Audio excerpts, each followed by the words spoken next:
화려한 빌딩 숲의 서울은 매혹적입니다. 특히나 지방에서 온 청년들에게는 더하죠.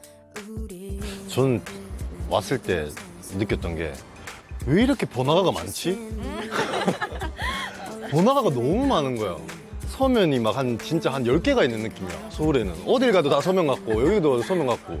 문화적 인프라, 뭐 축구 경기도 그렇고 뭐 콘서트도 그렇고 너무 서울에는 내가 원하면 언제든지 가서 볼 수 있는 거야. 그리고 무엇보다 할 수 있는 게 너무 많아요. 모임들도 너무 많고. 서울은 서울이다. 친구를 사귀고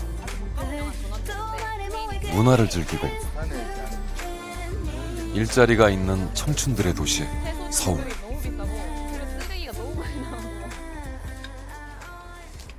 그렇다고 떠나온 고향 부산을 잊은 것은 아닙니다. 서울 로그아웃을 하고 고향으로 돌아갈 날을 꿈꾸긴 합니다. 서울은 복잡하고 그렇다 하면서도 또 도전? 열정 이런 키워드가 먼저 떠오른다고 생각을 하는데 언젠간 부산에 돌아가야 되겠다고 생각을 해요. 근데 그게 내가 가장 젊은, 가장 도전적일 수 있고 열정적일 수 있는 지금 시점은 아닐 것이다 라고 생각을 해서 조금 나이가 들면 부산에 가고 싶지 않을까, 돌아가야 되지 않을까 하는 생각은 해요.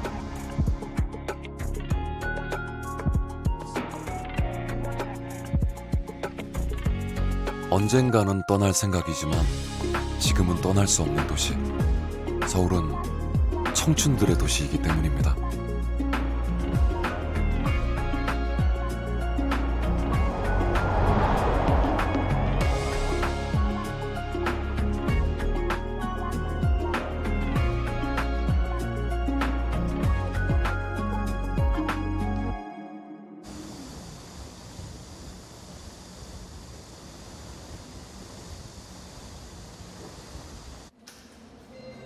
고향 부산을 떠나와 서울살이를 시작한 지 3년 차인 직장인 김태형 씨.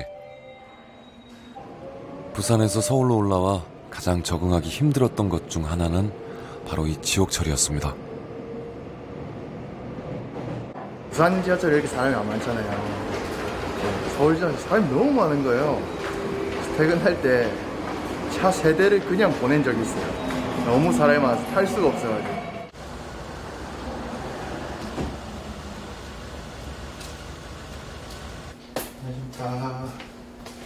안녕하세요.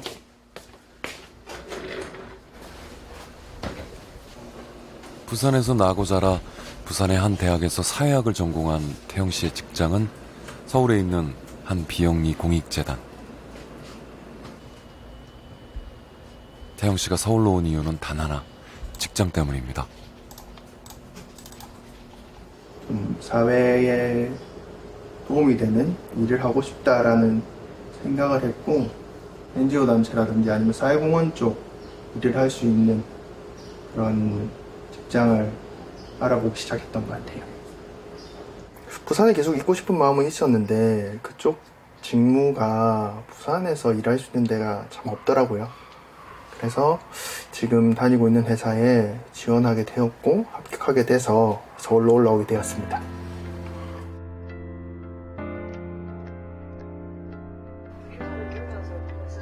아무 연고도 없는 서울에서 모든 것을 처음부터 시작해야 하는 사회초년생의 서울살이는 많은 것을 내려놓게 했습니다. 가장 먼저 포기한 건 집이었습니다. 제일 큰 게 이제 주거, 집인 것 같아요. 저는 제일 처음에 고시텔 저 노량진 쪽에를 먼저 갔었거든요. 집을 구하려고. 갔는데 너무 열악한 거예요. 여기서 사람이 진짜 살고 있나 싶을 정도로 열악하더라고요. 그런데 가격은 또 비싸고. 얼마였어요? 한 달 월세가 50만 원 받는다 그랬던 것 같아요. 서울에는 집 구하기 힘들다든지 정말 힘들구나라는 생각이 들었어요. 그래서 지금 부산에 대학교 다닐 때 살고 있던 집보다 좁으면서 비싼 집에 살고 있거든요.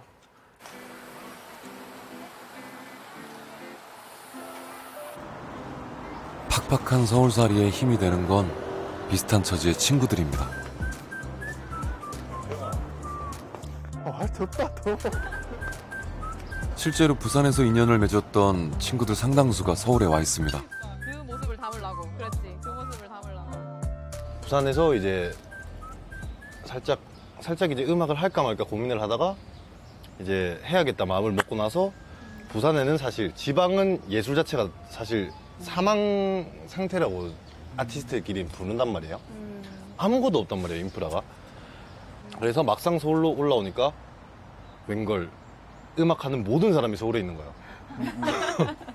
그러니까 아, 내가 너무 잘 올라왔구나.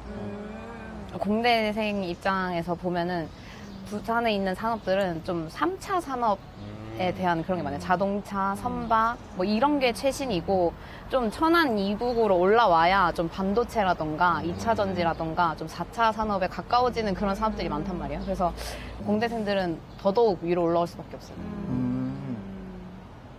우리가 부산의 기업이라고 말하면 사실 떠오를 수 있는 기업이 많이 없잖아. 그렇죠. 부산의 향토 기업.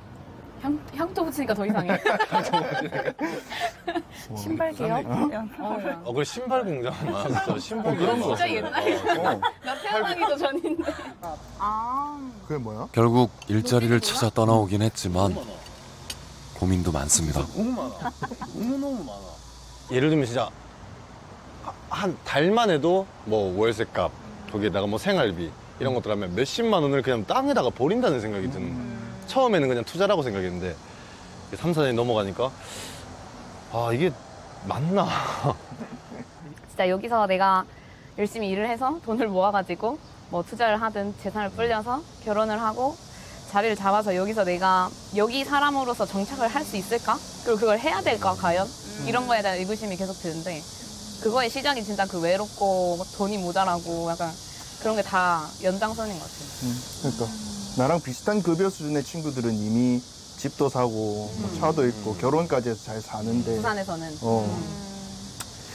그런 생각 많이 들지. 그럼에도 불구하고 서울로 와야 하는 이유는 전체 국토 면적의 약 12%에 불과한 이곳에 인구의 절반인 50%가 살고 있고 무려 91%의 대기업이 모여있기 때문입니다. 전 세계에서 유례를 찾기 힘든 블랙홀의 도시 서울. 과도한 수도권 집중이 만든 서울공화국은 과연 괜찮은 걸까요? 결국 일자리를 찾아서 지역의 청년들이 수도권으로 다시 몰릴 수밖에 없는 구조적인 문제들이 지금 창출되고 있고 그것 때문에 지역은 소멸되어 가고 있고 거꾸로 지역이 소멸되어 가면 수도권이라도 잘 살아야 될 텐데 수도권은 오히려 인구 집중이 일어나면서 극심한 도시화의 폐해 이런 것들 때문에 생활 환경이 나빠지고 악화되는 그런 지역도 죽고 수도권도 죽는 그런 전체적으로 그래서 대한민국이라고 하는 국가 전체의 어떤 경쟁력이 저하되는 그런 현상이 나타나고 있어서 저는 근본적인 한계 지점에 도착했다. 수도권도 죽고 지역도 죽는 위기. 제2의 도시 부산도 예외가 아닙니다. 해운대 센텀에 있는 한 회사.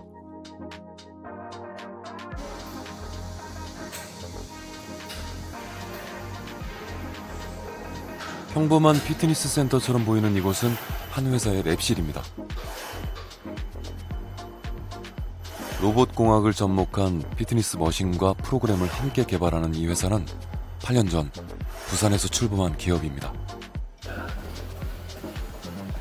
부산에서 같은 대학을 졸업한 친구 4명이 의기투합하여 시작한 회사는 8년 만에 놀라운 성과를 거뒀습니다.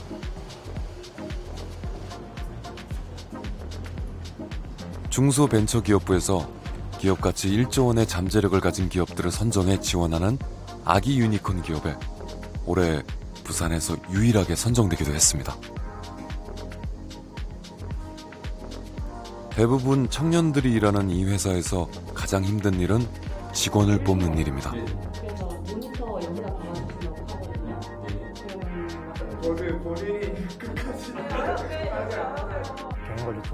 공고를 올려도 지원자는 많지 않습니다.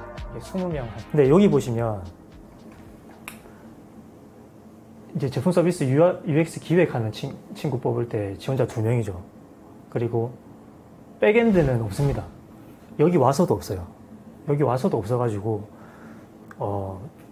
어떻게 구해야 하나라는 고민을 많이 했었고, 지금은 저희가 해운대 센텀에 있지만 작년까지는 강서구 쪽에 있었거든요. 그러다 보니까 위치적으로 검색되는 지역의 리스트에서 뜨지도 않고, 그리고 그 안에서만 있는 인재들을 영입하기에는 저희는 또 제조업이 있긴 하지만 IT가 더 강점이고 좀 소프트웨어적인 인재들을 많이 영입해야 되는데, 그런 부분들은 오히려 많이 전무한 상태의 지역이다 보니까 그런 점이 상당히 어려웠고요. 지금은 해운대 센텀으로 와서 그나마 조금 좋아졌지만 그래도 인재 채용은 여전히 어려운 상황이 있습니다. 부산 사상구에 있는 한 기업. 부산 경남에서는 보기 드문 바이오 기업입니다. 지금 이거는 재생의학 소재 중에 고리식제라는 제품을 생산하고 있어요. 이거의 원재료는 돼지뼈 또는 소뼈를 사용하는데, 일반적인 환자가 다쳤을 때 뼈에 넣어주는 제품을 보통 고리식제라고 얘기합니다. 사람 몸에 직접 사용하는 소재이니만큼 바이오 생체 소재는 인허가 절차가 매우 까다로운데요.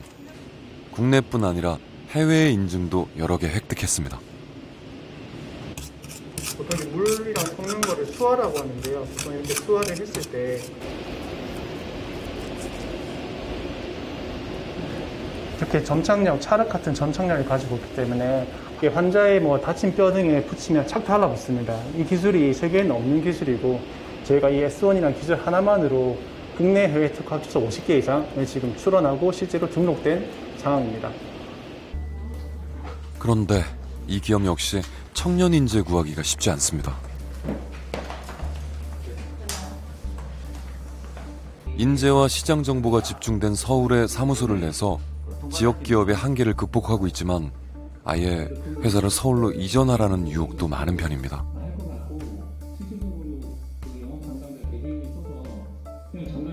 저희 제품 자체의 품질이나 이런 거는 이미 높게 평가를 받고 있는 상황이고, 그러다 보니까 실질적으로 서울이나 수도권 지역에서 그리고 기타 지역에서도 기업 유치를 제의가 많이 들어왔던 건 사실입니다. 사실적으로 지방에서 이런 바이오 소재 사업을 영위하기가 환경이 그렇게 녹록하지만은 않습니다.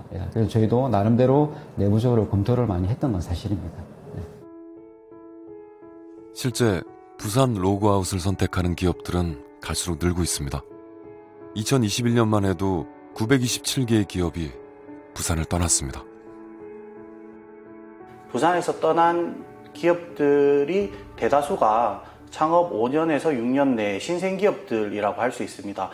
이런 기업들이 이제 본격적으로 기업이 안정화에 접어들고 이제 사세가 확장되는 단계인데, 다른 지역으로 기업 이전을 고려하고 최종적으로 부산을 떠난다는 것은 그만큼 그들에게 부산이 줄 수 있는 게 좀 부족하지 않나라고 생각을 하고 있습니다. 이 상황이 반전되지 않는다면 부산은 기업도 없고 또 청년들의 활력도 없는 그런 도시로 바뀌지 않을까 생각하고 있습니다.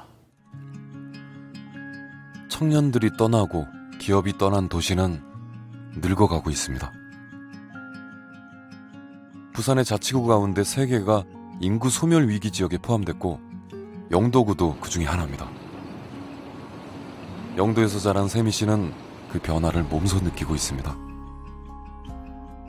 저는 3살 때부터 영도에서 쭉 살았고 계속 영도 안에서 약간 좀 움직였던 것 같아요. 자기 일하러 이제 떠나고 학교 때문에도 좀 나가고 해서 잘 없는 것 같아요. 관광객은 늘어나고 있지만 실제로 사는 사람은 오히려 급격히 줄고 있는 것이 영도의 현실입니다.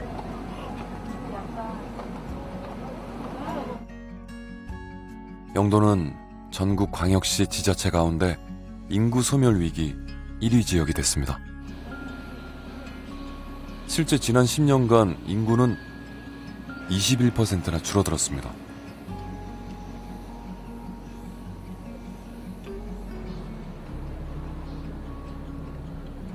영도구의 인구 소멸이 특히 심각한 이유는 바로 젊은 층의 인구가 많이 감소하고 있기 때문입니다. 안녕하세요. 어서오세요. 네, 저 14년도 졸업생인데. 네, 반갑습니다. 지금 4반이 네, 제가 여기. 아 그렇구나. 못 찾았어요, 저 사실. 진짜요? 그렇구나. 그러니까 눈이 네. 8년 만에 모교를 찾은 세미 씨. 그동안 어떤 변화가 있었을까요? 수학여행 못 가지 않나요? 그때는 저희가 반에 거의 한 30명, 30몇 명씩 있었거든요. 요즘에는 어때요? 지금은 한 반에 한 22명. 몇 반까지 있어요? 반은 3반까지 있어요. 그러니까 학년별로 3반. 그래서 총 지금 9반 있는 거죠.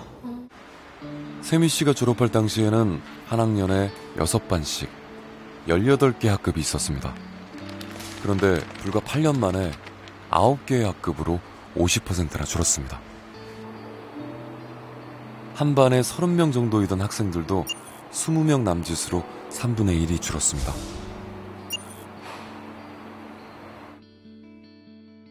역시 소멸 위기 지구인 부산 동구에는 한 관내에 3개의 학교가 폐교되기도 했습니다.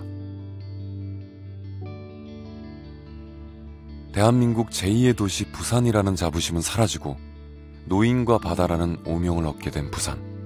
더욱 큰 문제는 이 모든 변화가 가속화되고 있다는 것입니다. 수도권으로의 집중화와 지역 소멸은 우리나라만의 문제는 아닙니다. 일본 수도 도쿄에서 8시간 거리에 있는 가미야마.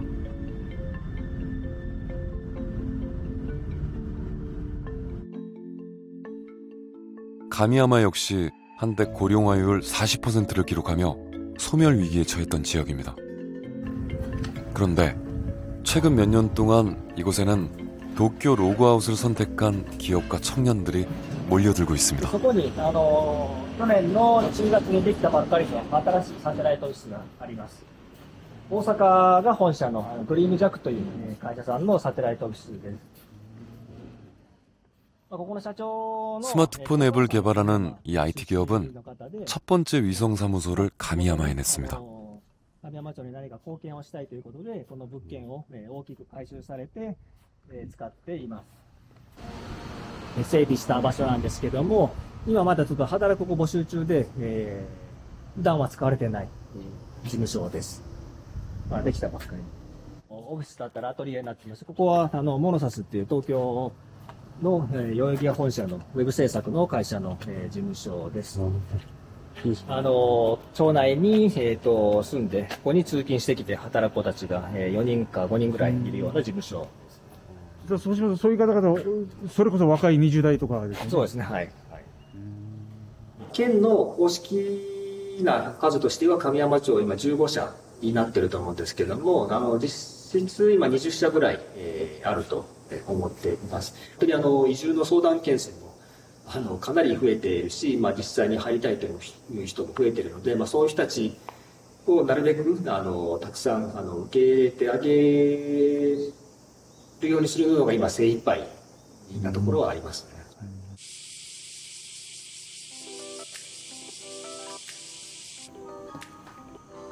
회사들이 이주하면서 자연스럽게 청년들의 이주도 늘고 있습니다. 来たのはですね、2015年の10月なんですけども、今からおよそ7年前ぐらいですね。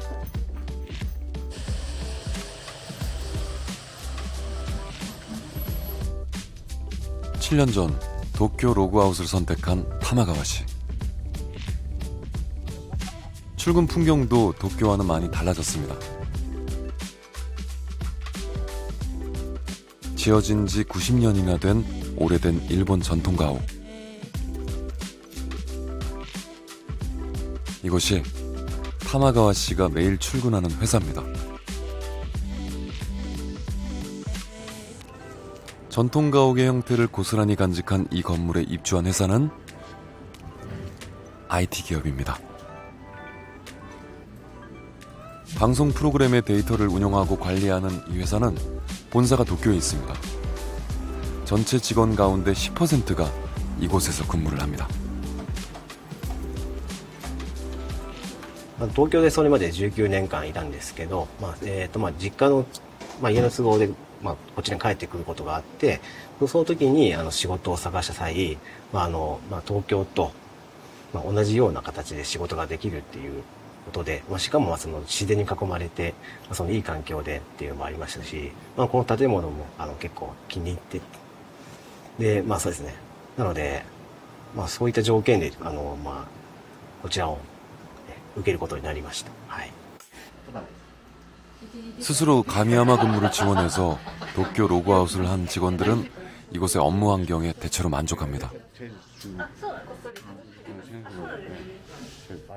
仕事上で付き合いがあるお客さんだったり、社内のメンバーだったりはオンラインで基本オンライン会議でつないで顔を見合わせてミーティングもすることもありますし、基本的にはそんなに支障はないかなと思います。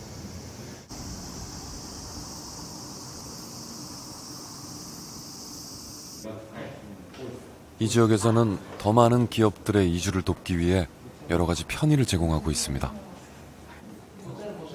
ここは神山バレーサテライトオフィスコンプレックスといいまして、コワーキングスペースですね。コワーキングスペースっていうのは共有オフィス、パソコンを持った人たちが自分たちで、パソコンを持ってきて仕事をしたり作業をしたりズームしたりみたいな、そんな感じの場所です。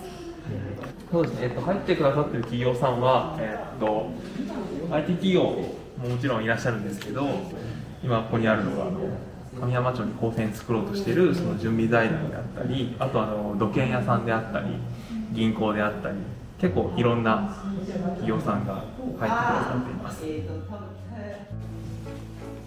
창업 준비를 하는 동안 이용할 수 있도록 한 이 공간은 가미야마로 오려는 청년들로 늘 붐빕니다.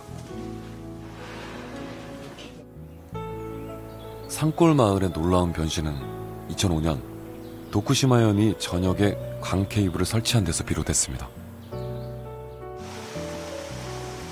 일본의 다른 지역들이 인터넷에 적극적으로 대응하지 않던 당시 마을 어디에서든 인터넷이 가능한 환경은 가미야마만의 독보적인 강점이 됐습니다.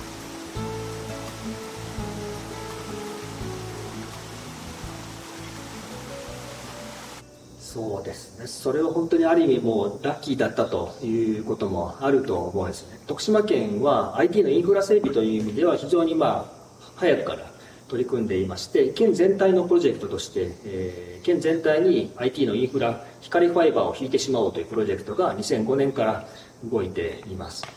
神山はそういうハードのインフラだけではなくて、すでにアーティストの移住だったりが始まっていたので、そういうとこからそのハードのとあとソフトがうまく絡み合う形で、いろんな人が外から来る流れができていた。そんなところで一つながりで一番最初にオフィスを開くことになったサンさんという IT ベンチャーが来てくださって、面白いなと感じてくださってオフィスができていた。あとはもう本当に口コミでどんどんその面白さが広がって、いろんな人たちが入れ替わり立ち替わり来てくれるようになっていったのかなと思います。 도쿄 시내에 자리 잡은 한 기업.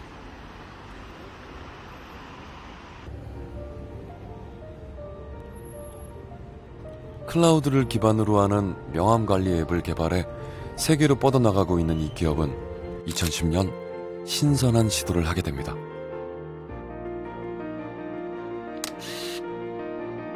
가미야마의 오래된 민가를 빌려 위성 사무실을 연 것인데요. 소외양가는 IT 사무실로 변신했습니다. 違う考え方ができる、そのものの見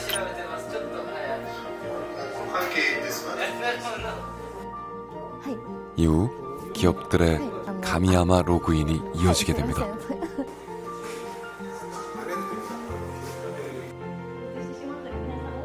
가미야마 기업 1호의 기록을 가진 이 기업은 최근 새로운 계획을 하고 있습니다.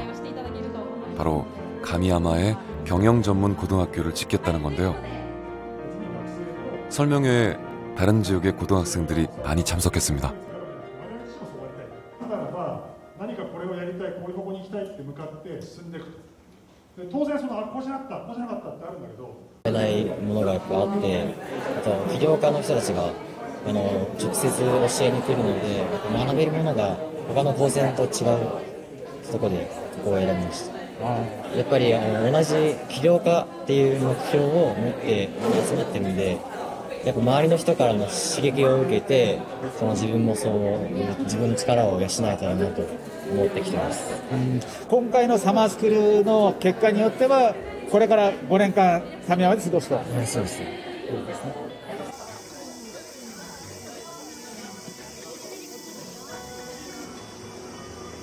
가미야마에서 가게를 운영하는 네덜란드인 마누스 씨의 손놀림이 분주합니다. 한 달에 한 번 열리는 마을 주민 모임의 날이기 때문인데요.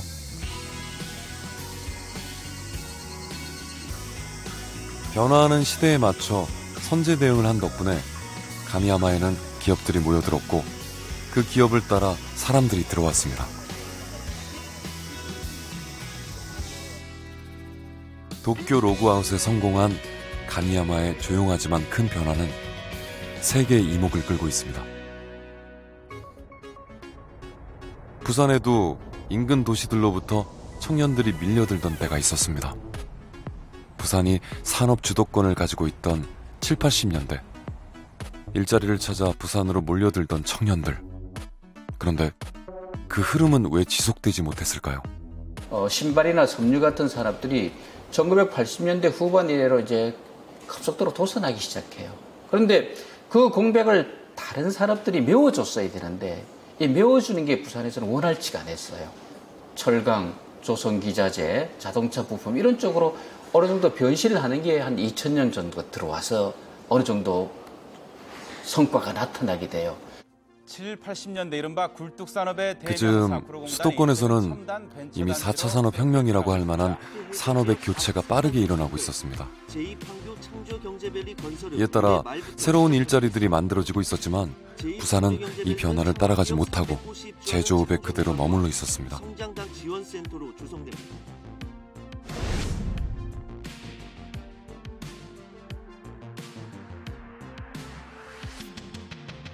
이제 예를 들면 부산은 서비스 산업이 있으나 영세해요. 고급 일자리가 없다. 고급 일자리가 없다는 건 정규직도 많이 못 벌고 정규직 일자리도 없고 그 다음에 영세하기 때문에 높은 수준의 임금을 줄 수 없는 상황. 그런 것들이 이제 크게 압박을 하는 거고요. 첫 번째. 그 다음에 나머지는 부울경은 뭡니까? 제조업 일자리예요.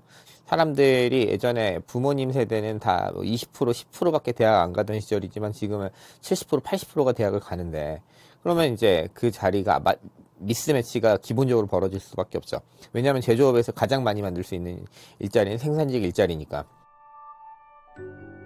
결국 일자리를 찾지 못한 지역의 청년들은 앞다퉈 더 좋은 일자리가 있는 수도권으로 이동해 갔습니다.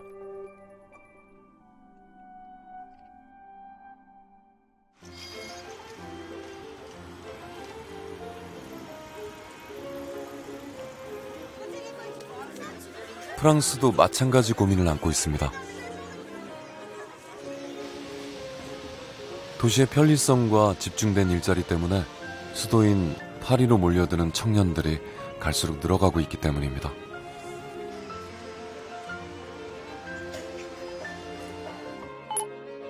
그런데 수도 파리에서 남쪽으로 5시간 정도 떨어져 있는 프랑스 제3의 도시 리옹에서 의미 있는 실험이 이루어지고 있습니다.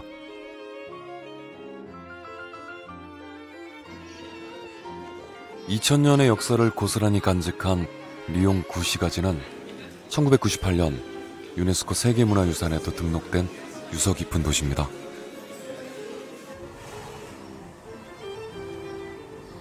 그러나 구시가지의 반대편 항구를 낀 부두 쪽은 시대의 변화와 더불어 커다란 부침을 겪었습니다.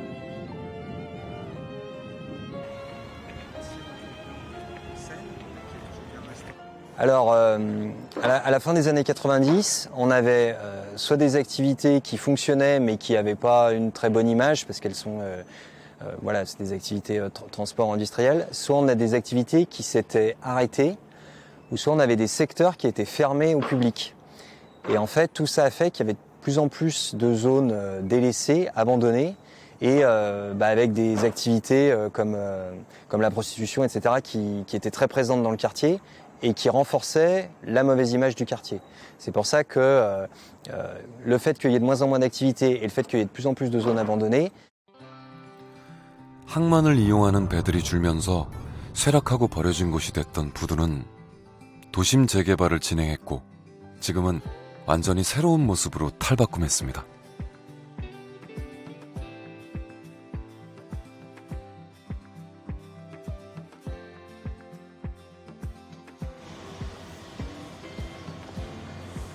리옹의 대표적인 랜드마크로 변신한 오렌지 큐브 건물을 비롯해 시민들의 사랑을 받는 곳으로 변모했습니다.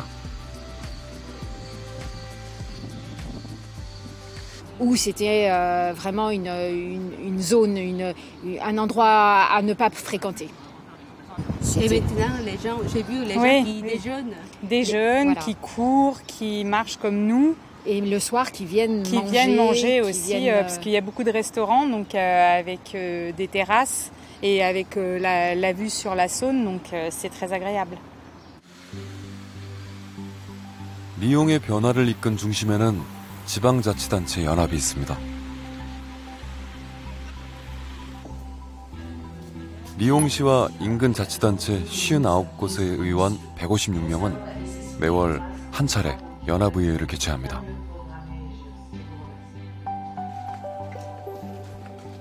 지난 2016년 프랑스의 행정 개편으로 59곳의 도시들이 하나의 거대한 도시를 이루게 됐기 때문입니다.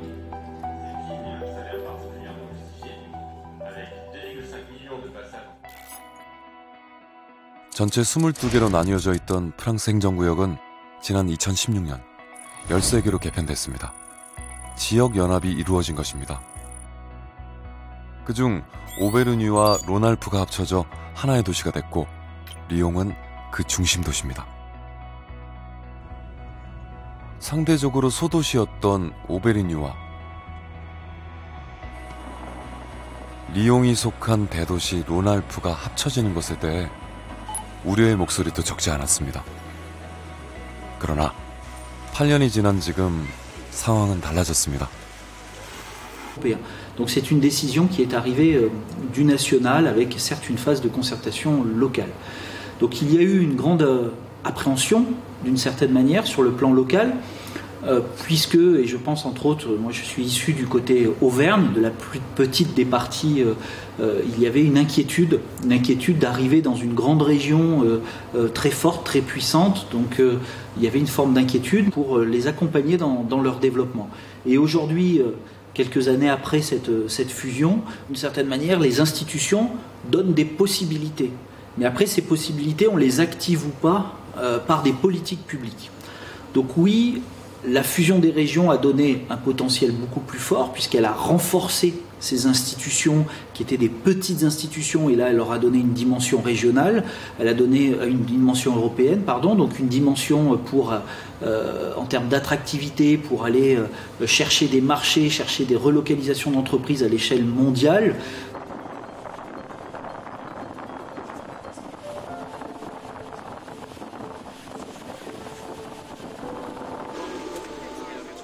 도시들이 합쳐지면서 경제의 규모가 커진 리옹 도시연합이 제일 먼저 한 일은 지역 경제를 살리기 위해 기업을 유치하는 것이었습니다. 현재 리옹 신시가지에는 세계적인 제약회사들이 들어와 바이오 지구를 형성하고 있습니다. 6개의 제약회사를 주축으로 280여 개의 제약회사들이 가입한 바이오폴 위원회도 생겨났습니다. 도시연합이 바이오 기업 유치를 역점 사업으로 내걸고 힘쓴 결과입니다.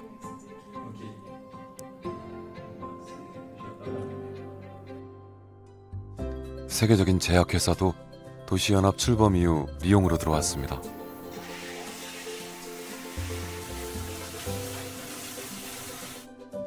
백신연구본부를 비롯해 리옹에 총 3개의 공장을 가지고 있는 이 회사의 전체 직원은 5천여 명. 이런 기업을 유치하기 위해 리옹 도시연합은 다양한 지원을 했습니다. Donc au niveau des aides publiques,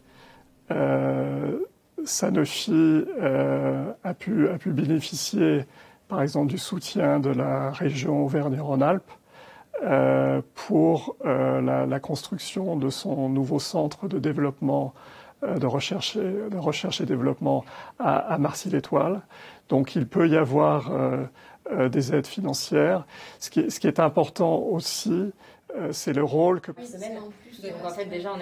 대기업의 이전은 일자리를 만들고 청년들을 부르기 시작했습니다.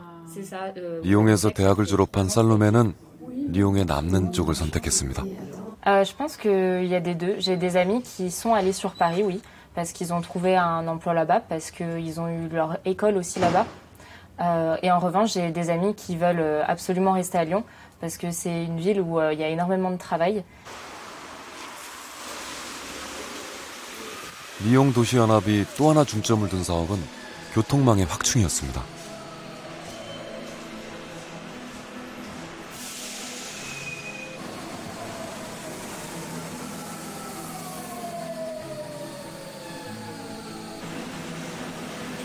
살로메는 리옹 시내에 살지 않지만 지하철을 이용해 출퇴근을 합니다. J'habite juste à côté de Lyon, j'habite à Villeurbanne, mais c'est dans la métropole de Lyon, oui. Alors je prends le métro pour aller au travail et je marche aussi, parce que j'aime bien marcher.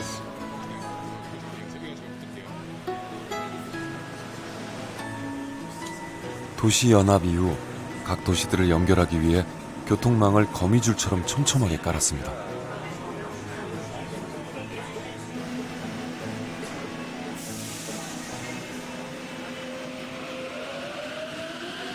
La mobilité en général, c'est évidemment extrêmement important pour l'emploi, des jeunes et des moins jeunes d'ailleurs, mais évidemment pour les jeunes, puisque aujourd'hui on sait que pour développer sa carrière, pour avoir un emploi, il faut être extrêmement mobile.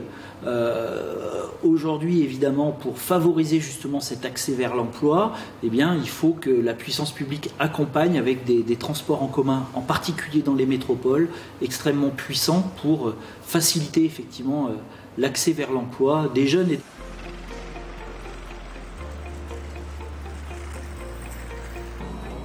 현재 리옹 도시연합에는 지하철뿐만 아니라 트램, 철도까지 다양한 교통망이 있습니다.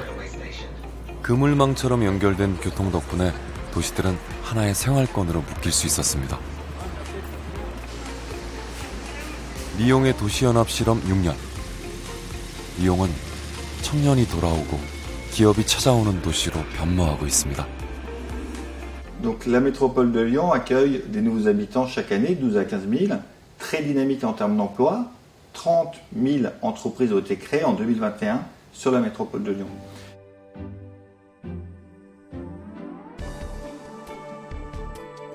부산에서도 프랑스와 비슷한 실험이 시도되고 있습니다. 부울경 특별지방자치단체 연합도 도시연합이라는 고민 속에서 만들어진 것입니다. 현재 부산과 울산, 경남의 공무원이 함께 근무를 하고 있는 이곳에서는 메가시티 추진을 위한 준비를 하고 있습니다. 지금 메가시티의 그러면 본질은 뭐냐? 지자체 간 연계하고 협력 사업을 할 수 있게 하는 공간적 그릇을 만드는 것, 이게 메가시티의 본질입니다. 이게 왜 필요하냐? 수도권은 서울, 경기, 인천이 통으로 묶여가지고 기능적으로 아주 유기적인 연계 안에서 돌아가는 어떤 그런 공간이 됐어요. 이런 과정에서 지역은 지자체별로 따로따로 행정을 하는 거예요. 인프라 유치를 위해서 지역 간의 경쟁을 하고, 산업단지 유치를 위해서 또 경쟁을 하고, 중앙정부는 분절적으로 지역을 지원하는 정책을 썼던 거예요. 이런 이유 때문에 지역에도 밀도 있는 공간, 그 다음에 다양성을 갖춘 공간을 잘 구축하는 게 필요하다. 그래야 떠나는 청년 인구를 잡을 수 있고요. 인구댐을 형성할 수도 있고, 또 외부에 있는 청년들을 유입시킬 수 있다는 것. 부산과 울산, 그리고 경남. 지리적으로는 가깝지만 서로 분절돼 있는 이 도시를 연결해 하나의 유기적인 공동체를 만드는 겁니다. 그렇게 하면 규모의 경제를 이루고 도시 간 협력 속에 더 큰 사업들을 효율적으로 추진할 수 있다는 거죠.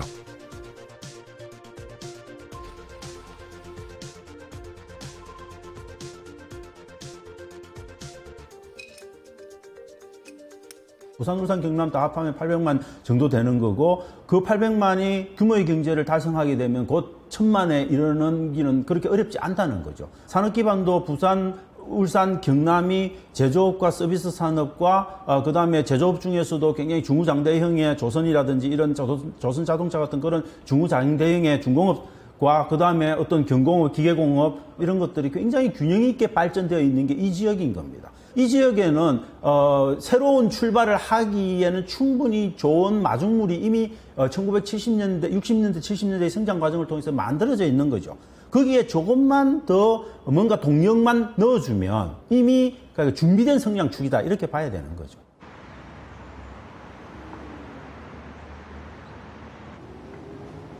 그러나 준비된 성장축이라는 이 지역들 간의 실질적인 거리는 아직은 너무 멉니다. 어디 가십니까? 부산 동네요. 어떤 사례라요? 네. 창원에서 부산은 시외버스를 타야 이동이 가능합니다. 네, 맞아요. 너무 차간이 길다 보니까 바로 탄다고 생각하면 1시간 반 정도 걸리고 좀 놓친다고 생각하면 아마 최대 2시간 정도까지 걸리는 것 같아요. 네.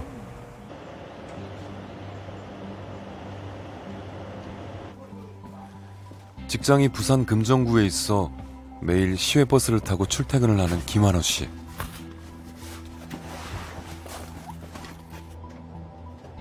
배차 시간이 30분 정도인 이 시외버스는 이용하는 사람들이 많습니다.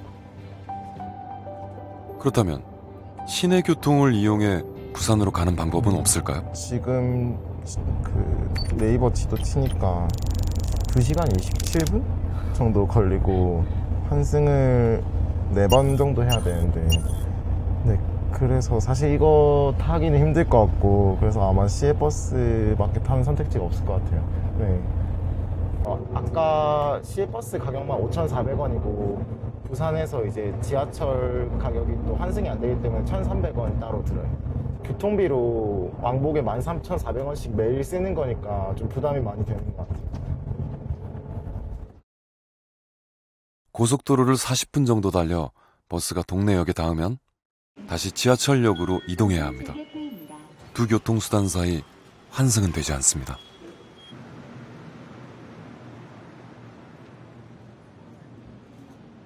사실 그 울산은 이어졌잖아요. 지하철이. 네, 그렇게만 돼도 엄청 좋을 것 같거든요. 그러면은 울산 시내에서 지하철까지는 그냥 버스로 이동한 다음에 거기서 지하철로 부산까지 이동이 되면은 상당히 시간도 절약이 많이 되고 좀 피로도도 덜어질 것 같은데 창원은 그게 없는 게 좀 많이 아쉬운 것 같아요. 네. 실제 올해 2월 부산 부전역에서 울산 태화강역까지 동해선 2구간이 연결됐습니다.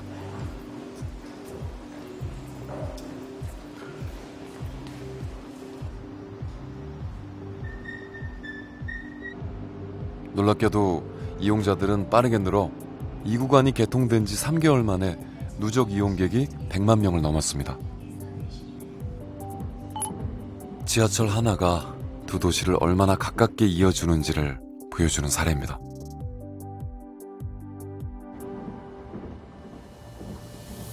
서울 지하철을 보면 더 명확히 알 수 있습니다. 교통 결절점인 서울역에는 4개의 지하철 노선이 지납니다. 북쪽으로는 경기도 파주시 임진강역에 닿고 남쪽으로는 충청남도 온양을 지나 신창까지 닿습니다. 수도권의 지하철 노선은 모두 23개.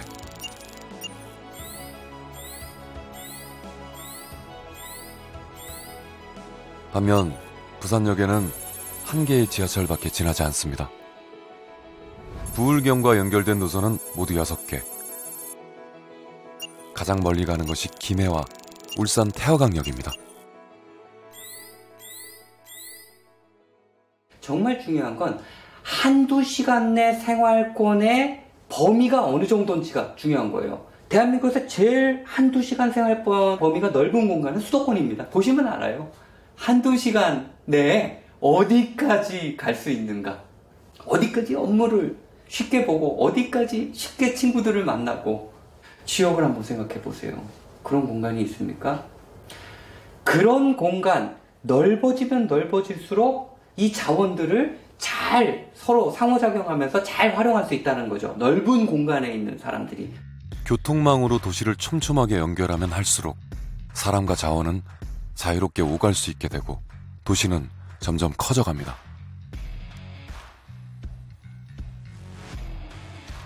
결국 인구 800만의 부울경이 하나가 되면 서울공화국에 대항할 만한 거대 도시가 될 수 있다는 것입니다.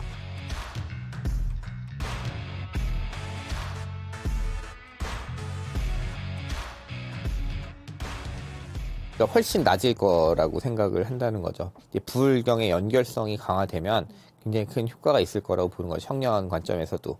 그리고 부울경의 인구가 적지가 않아요. 부울경 합치면은 뭐 노르웨이 이런 나라예요. 인구 관점에서 보면 노르웨이, 뭐 핀란드 이런 나라. 다 강소국 아니에요. 근데 사실은 그쪽에 있는 데보다 제조업 경쟁력이 더 좋을 건데 이쪽이. 그런 거 생각하면 사실은 충분히 해볼 수 있고 수도권에 대항해서 일정한 입지를 만들 수 있다. 그렇게 보죠. 네.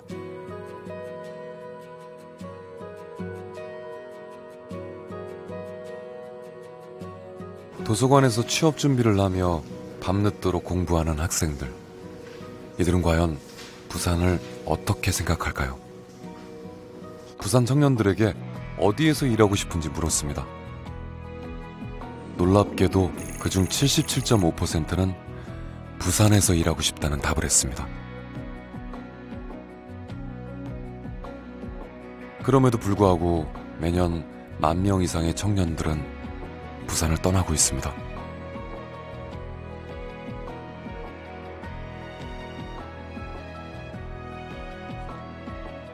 대한민국에서 가장 살기 좋은 도시가 어디예요? 나는 부산을 보고 있거든. 이 고향에 대한 자부심이겠지. 근데 살기만 좋고 일할 데가 없으니까 떠나는 건데. 어쩔 수 없이 그냥. 네. 맞아. 그냥 등 떠밀려서 올라오게 되는 거지. 현실적인 걸 보게 되는 등 떠밀려 부산을 떠난 청년들이 당당히 서울 로그아웃을 선언하고 돌아오는 도시. 청춘들이 살고 싶고 청춘들이 일하고 싶은 청춘 도시를 만들기 위해 우리는 지금 무엇을 해야 할까요? 오늘도 청년들은 부산을 떠나고 있습니다.